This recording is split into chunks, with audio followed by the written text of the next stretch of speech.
In this video, we'll talk about moving and aligning components in space without permanently constraining them in their new positions.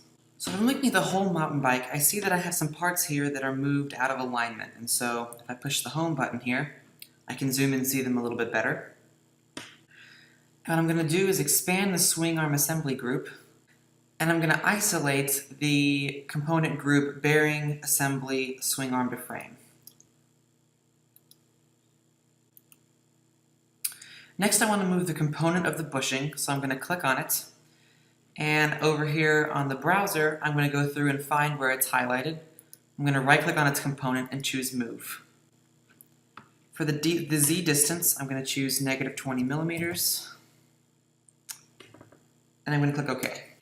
So what we've done here is we've moved this component and not just the body, so its origin is now realigned with the global origin.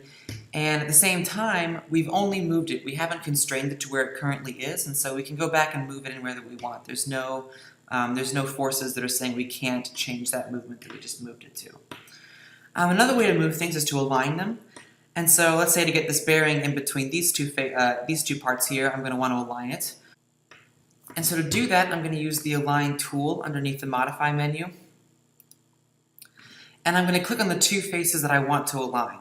And the first face that I click on, which in this case is going to be the outside of this bearing, is going to always move towards the second face that you click on, which is going to be the inside of that bushing there.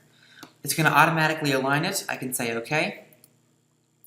And now we'll see that we have these aligned parts. And again, this is only moving it in space. It's not constraining it in space.